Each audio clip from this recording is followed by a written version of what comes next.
Good afternoon. This is Berkey Belser. Welcome to the third of our 3 webinars on digital marketing. Our first was on finding and choosing professionals and the recent research that we've done there. The second on designing the interactive experience, where you were first introduced to Gayatri Bala, who's going to do today's presentation on pioneering the digital relationship. Just a little bit about Gayatri. She's after she got her MBA from Yale, she actually began her career with the House Subcommittee on Telecommunications and Finance. But this is the interesting part. Moved to Digitas, one of the world's leading interactive agencies. It's now owned by Publicis.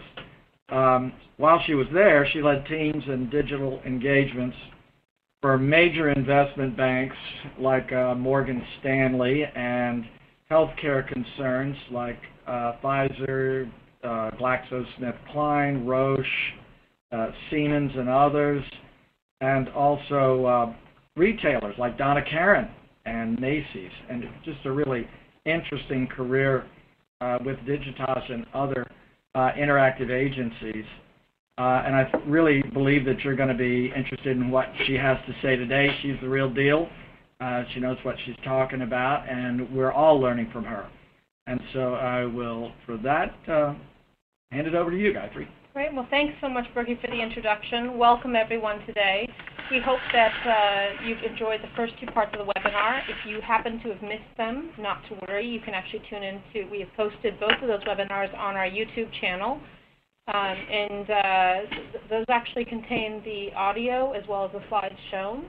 And we are happy to represent any portions of those for your clients if that would be helpful for you. Feel free just to contact us. All of our information is on the website.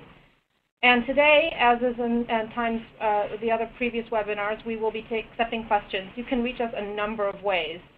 You can certainly use your dashboard in the GoToMeeting screen to submit a question. And your questions are submitted anonymously. We see them, but they're not shared with everybody. We take them as they come in, and we'll read them out at the end and respond.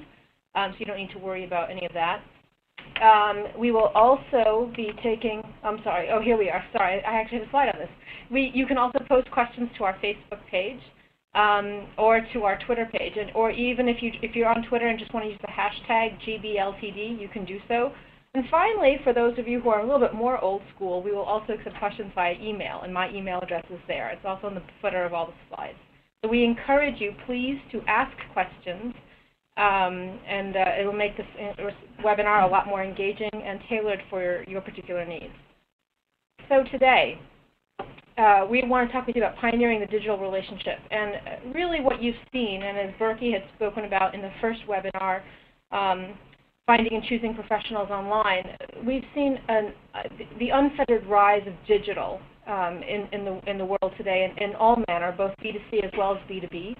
And in particular, in the rise of digital has been the rise of social media. Just this morning, it was reported on Mashable that Twitter is nearing 10 billion tweets. That's an incredible amount of traffic, given how young the company is.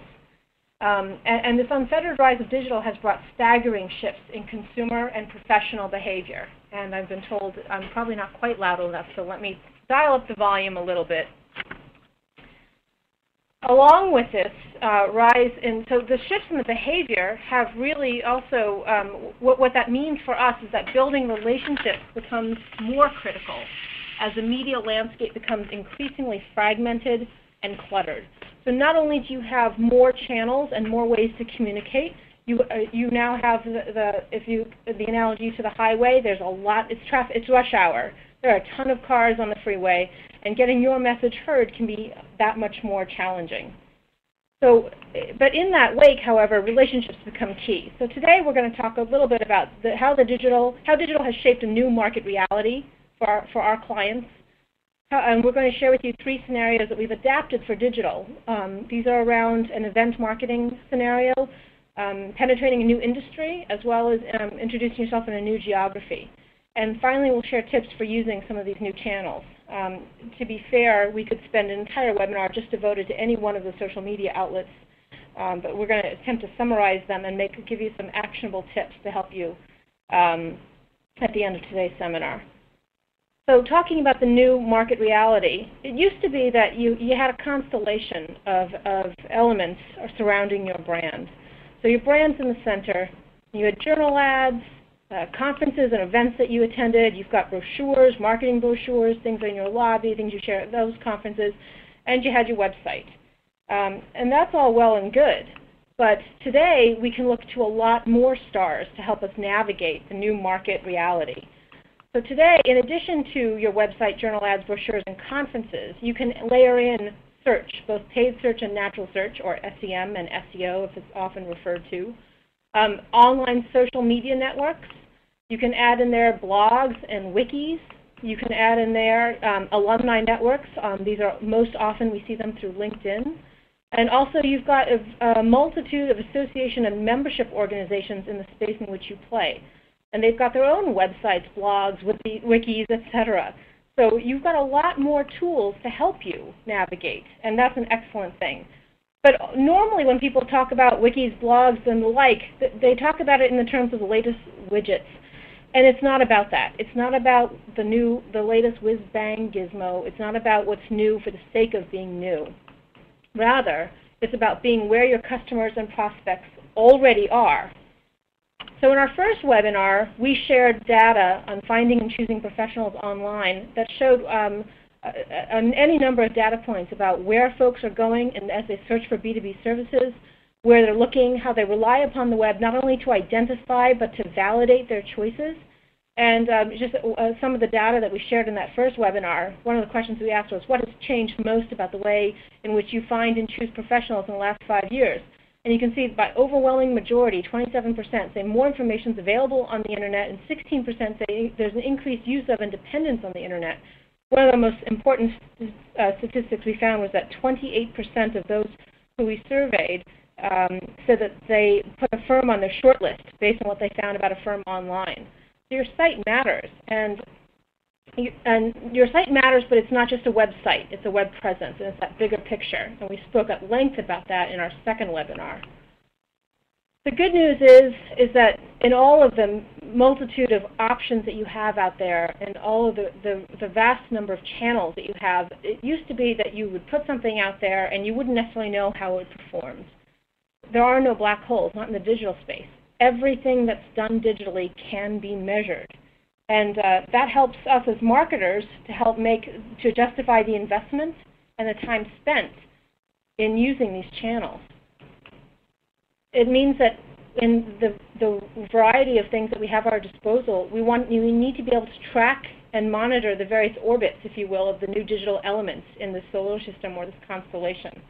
And it becomes tracking that information and knowing what to do with the data becomes a key part of your marketing toolkit.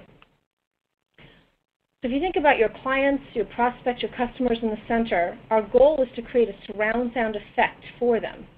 However, one campaign, message, or channel will not necessarily resonate with all clients in the same way. So it means that you have to make your investments that you put in your marketing efforts work harder for you across all channels. It's still the message, it's not about the medium. The medium enables the message.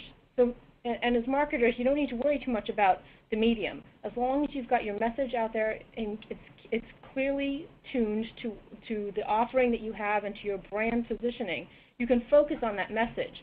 We can help you figure out how do you get it out there and how do you balance the various channels. How do you think about the campaigns and the frequency and the cadence. We'll talk through a couple of examples of that later on when we get to the scenarios. So,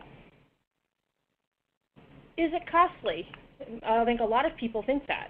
Actually, no, it's not. And it doesn't need to be an entire time suck either. It does not need to be the giant sucking sound in an organization. In fact, you can Google the term Twitter addict and a lot comes up there.